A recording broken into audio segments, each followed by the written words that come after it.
ආයිබෝවන් කියලා පිළිගන්නවා. ඔයාලා හැමෝම අදත් ලයිෆ් විත් මధుවන්ති මගේ ලොග් එකට.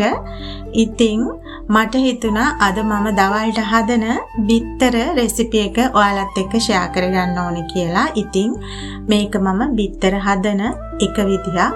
ඉතින් මේ රෙසිපි එක ඔයාලටත් පුළුවන් කැමති නම් try කරලා බලන්න. හරිම ලේසි. ඒ වගේම තමයි මේක හරිම රසයි. ඒ වගේම තමයි මේක පෝෂණ ගුණයෙන් ගොඩාක් ඉහළ කරි එකක්. ඉතින් මම මේක තනිකර බිත්තර වලින් විතරක් නෙමෙයි හදන්නේ. ඉතින් ඒ වගේම කියන්න ඕනේ මේක ප්‍රෝටීන් අධික කෑමක්. ඔන්න ඔයාලා ඩයට් කරන කෙනෙක් නම් හෙල්ත් එක ගැන හිතන කෙනෙක් නම් මේක ඔයාට ගොඩක් ප්‍රයෝජනවත්. ඔන්න ඔයාලට පේන ඇති මම මෙතන අරගෙන තිනවා කඩල පරිප්පු ටිකක්. ඉතින් මේ ගන්න ප්‍රමාණයන් ඔයාලට අඩු වැඩි කරගන්න පුළුවන්. ඔයාලා හදන ඒ කියන්නේ ඔයාලගේ කැමට ඉන්න ප්‍රමාණය අනුව. ඉතින් මම මේක හදන්නේ අපි 4 දෙනෙක්ට. ඉතින් මම මෙතන ටිකක් වැඩි ප්‍රමාණයක් බිත්තර අරගෙන තිනවා. මම මෙතන බිත්තර ගෙඩි 10ක් අරගත්තා. ඉතින් ඇත්තටම එච්චර උවමනා වෙන්නේ නැහැ. ඔයාලා පොඩි ප්‍රමාණයක් නම් ඉන්නේ. ඉතින් ඉස්සලම මම දැන් බිත්තර ටික ඔක්කොම කඩලා බෝල් එකකට දාගන්නවා. ඉතින් මෙතනදී මම එක එක බිත්තරේ වෙන වෙනම කඩලා දාගත්තේ. බැරි වෙලා හරි එකක් හරි නරක් වෙච්ච බිත්තරයක් තිබුණොත් සවුත් වෙන ඉඳා.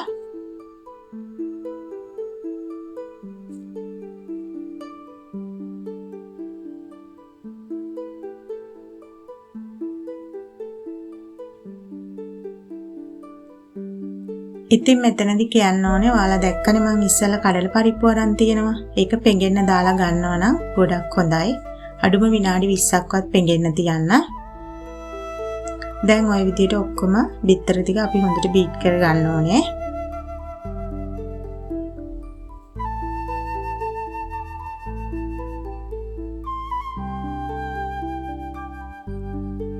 ඉතින් මම මේ පරිප්පු හොඳට සෝදලා පෙඟෙන්න තියලා තිබ්බේ. දැන් මම මේ පරිප්පු එකට මිරිස් කුඩු එකතු කරගන්නවා. මෙතන ඔයාලට කැමති දේවල් ඔයාලට කැමති ප්‍රමාණය අනුව අඩු වැඩි කරගන්න පුළුවන්. මම මෙතන කහ ගම්බිරිස් ටිකක් එකතු කරා. ඊට පස්සේ ලුණු සාමාන්‍යයෙන් පොඩි ප්‍රමාණයක් එකතු කරගන්න. මොකද අපි මේකේ කරි එක හදද්දි ලුණු ඇඩ් කරන හින්දා. ඊට පස්සේ මම රෝස්ටඩ් කරි පවුඩර් ටිකක් එකතු කරනවා. ඊට පස්සේ අපි මේකට වතුර ගොඩක් නෙමෙයි බෙන්ඩර් කරගන්න අවශ්‍ය ප්‍රමාණයට තමයි එකතු කරගන්නේ. ඉතින් දැන් මේ ඔයාලා දකින්නේ මම මේක බෙන්ඩර් කරගෙන ආවා. ඒ පේස්ට් එක මතක තියාගන්න ඕනේ. මෙතනදී අපි හොඳට මේකේ අර ඇට ගතිය හිතින් නැති වෙන්න හොඳට උකු පේස්ට් එකක් විදිහට බෙන්ඩර් කරගන්න ඕනේ. ඉතින් මේ වෙලාව වලට කරපිංචා වගේ දේවලුත් පාවිච්චි කරන්න පුළුවන්. ඊට පස්සේ අපි බීට් කරගත්ත බිත්තරයකට අපි බ්ලෙන්ඩර් කරගත්ත මේ පේස්ට් එක දාලා අපි මේ දෙක හොඳට කවලම් කරගන්න ඕනේ.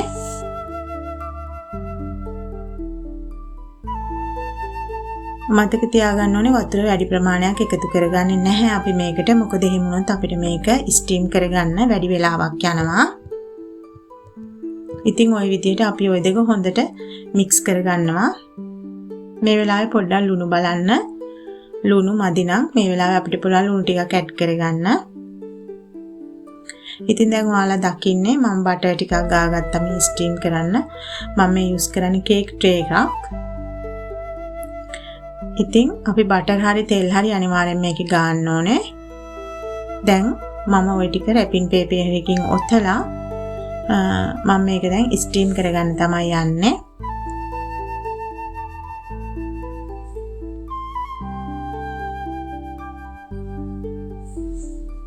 ඉතින් ওই පේන විදියට හොඳට රැපින් පේපර් එකකින් ඔතලා අපි මේක අඩුම විනාඩි 20ක් 25ක් අතර ප්‍රමාණයක් හොඳට ස්ටීම් කරගන්න ඕනේ.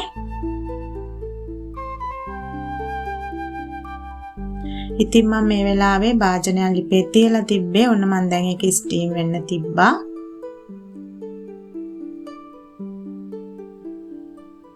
දැන් ඔයාලා මේ දකින්නේ විනාඩි 25කට පස්සේ. දැන් අපි බලමු මේක හොඳට ස්ටීම් වෙලා තියෙනවද කියලා. අනිවාර්යෙන් උඩ තියෙන වතුර ටික හලලා ගන්න.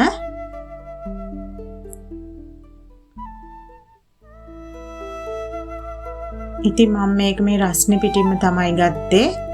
ඉතින් ඒ හින්දා තමයි ඔයාලට ඔය දුමක් යනවා වගේ පේන්නේ. ඔන්න දැන් ටිකක් විතර නිවිලා තියෙන්නේ. දැන් මම පැචිවුලහකින් වටේ පොඩ්ඩක් බුරුල් කරගෙන දැන් අපි ඕකේ කෑලි ටික කපා ගන්න ඕනේ.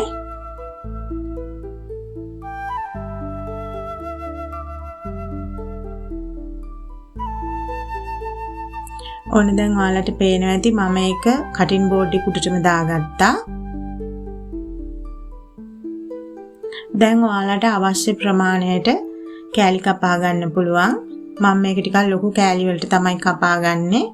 ඉතින් ඒක ඔයාලගේ කැමැත්ත අනුව මේක කෑලි කපන ප්‍රමාණය වෙනස් කරගන්න පුළුවන්. මේක පොඩියට කැපුවා කියලා කිසි ප්‍රශ්නයක් වෙන්නේ නැහැ. අපි මේක කරි එක හදනකොට ඒක කැඩෙන්නේ එහෙම නැහැ. හරිම සොෆ්ට් එකට තියෙනවා. ඒ වගේම තමයි මේක හරිම රසයි. ඉතින් ওই විදිහට අපි ඔක්කොම කෑලි ටික කපලා අයින් කරගන්නවා. දැන් ඔයාලට පේනවා ඇති මම ඔක්කොම කෑලි ටික කපාගෙන තමයි තියෙන්නේ. හරියට බැලු බැලමට නම් බටර් කේක් කෑලි වගේනේ. ඉතින් හරිම සොෆ්ට් එකට තියෙනවා. ඉතින් ඔයාලට පුළුවන් මේ විදිහට හදලා මේක අපි සාමාන්‍ය කරෝල තෙල් දාන්නේ. අන්න ඒ විදිහට තෙල් දාන්න උනත් පුළුවන්. ඊට පස්සේ ඔන්න මම දැන් කරි එක හදාගන්න වාජනයක් ලිපේ තියලා මම ඒකට තෙල් ටිකක් දාගත්තා. ඊට පස්සේ මම ඔතන අරගෙන තියෙනවා කඩදු මුංගු, කරාබු නැටි, කුරුඳු පොතු, ඊට පස්සේ සියඹලා ටිකක්, ඊට පස්සේ උළුහාල් ටිකක්. ඊට පස්සේ මම ඔය ඔක්කොම ටික තෙල් ටික රත් වුණාට පස්සේ භාජනයට දාලා කවලම් කරගන්නවා. ඉතින් මේ දේවල් ඔයාලා හදන කරි එකේ ප්‍රමාණය අනුව අඩු වැඩි කරගන්න. ඊට පස්සේ මම අරන් තියෙනවා රතු මිරිස්, සුදු ලුණු, සේර, රම්පේ, කරපිංචා. අපි ওই ටිකත් ඔක්කොම භාජනයට දාලා හොඳට කවලම් කරගන්නවා.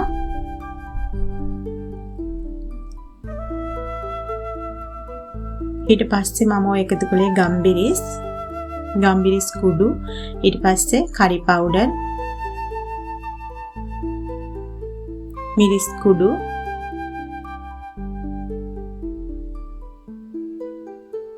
කහ,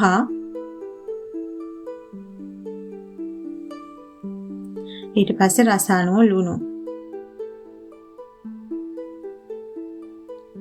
අපි ඔය එක පොඩ්ඩක් විතර යන්තම් තෙලේ බැදෙන්න දෙනවා.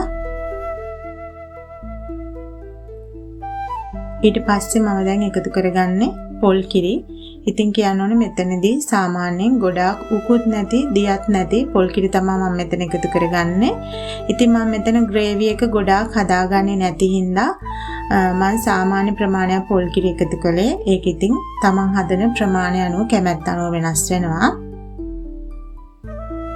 ඉතින් දැන් ඔයාලට පේනවා ඇති හොඳටම උතුරන ගමන් තමයි තියෙන්නේ අපේ ග්‍රේවි එක. මම දැන් මේ වෙලාවේ ඒකට කපාගත්ත බිත්තර කෑලි ටික එකතු කරගන්නවා.